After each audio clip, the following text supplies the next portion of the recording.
Thank you very much, Matthias, for this very inspiring journey on the mission to clean all the oceans from pollution.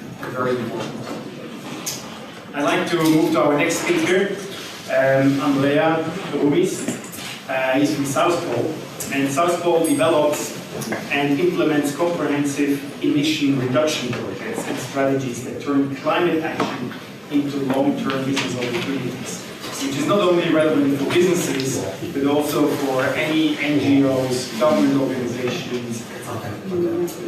Andrea is focusing on global markets and inorganic growth at South Pole, and with that, we are very much looking forward to your story. Thank you. Thanks a lot. And thanks a lot for inviting me. First time for me in Davos, so I get my baptism. First of all, I'm particularly happy because I started my career in sustainability and in carbon in China. I was, back then in 2007, developing projects reducing emissions for large European polluters. So, what I learned from that experience is that, of course, climate is a global issue, and we need to take ownership. And it's not just a local problem to solve locally, but it's a global problem that we need a global solution for. And at South Pole we do exactly this.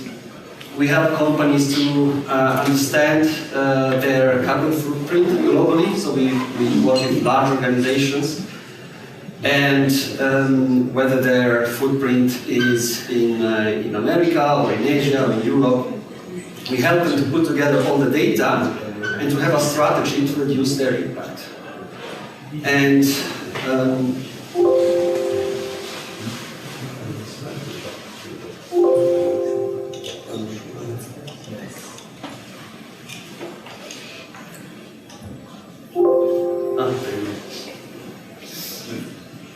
okay, good. So when we talk about climate, science is clear. So we need to reduce our total emissions below a certain threshold. This threshold, if we get over it, the climate change consequences will be irreversible. And this threshold is 1.5 degrees Celsius. So we are in a very bad trajectory at the moment. Unfortunately, there are a lot of governments who are putting together and implementing measures and policies that are putting us back in track. Back in track means it's not enough though, because we need also the private sector to take leadership and do more. At the moment we work with governments to design this carbon pricing, carbon market initiatives to reduce emissions of regions. We also work with private sector companies and we help them to achieve their science-based targets. When we talk about science-based targets, there is a further step which is even more ambitious, and it's called net zero. And net zero, for those who are not familiar with the term, it means... There is another toilet, right? I guess.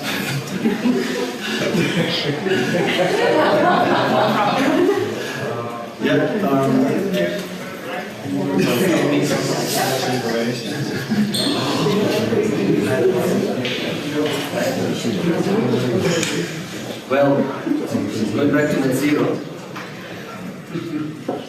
Net zero means reducing your emissions to the minimum you can and making sure that all the emissions that you emit are absorbed again in the atmosphere. And that is possible in two ways. With nature-based solutions, or planting trees, or with technological solutions, so with special technologies that absorb the atmosphere. When we talk about Asia, now we're focusing about Asia, the question is, can we live, how can we achieve net zero without Asia? It's impossible. Because it's a global problem and we need everyone to participate, and of course Asia, when we talk about Asia, we talk about superlatives, right? Superlative measures. We're talking about the biggest economy, the fastest growing countries in terms of population, but also the highest emissions. And the challenge in the future will be to allow for growth of these countries, but also reducing emissions, keeping the emissions below a certain level. And this will be done in two main sectors. One is electricity and energy, because Asia is still very much reliant on coal, and the other one is agriculture. And to do that, again, we need a global approach. We also need companies based in Europe or in America that produce in Asia to be accountable for those emissions and help Asia to reduce them.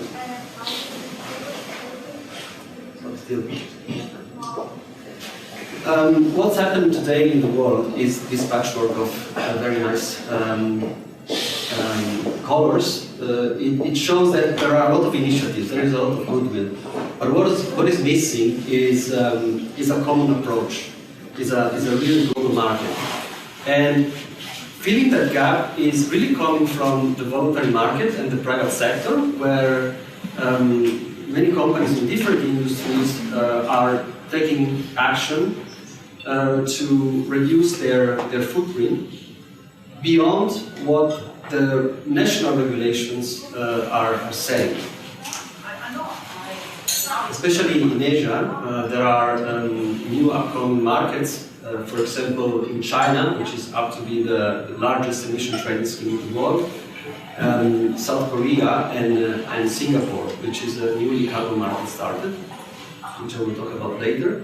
And then new ones will just be implemented in the coming years.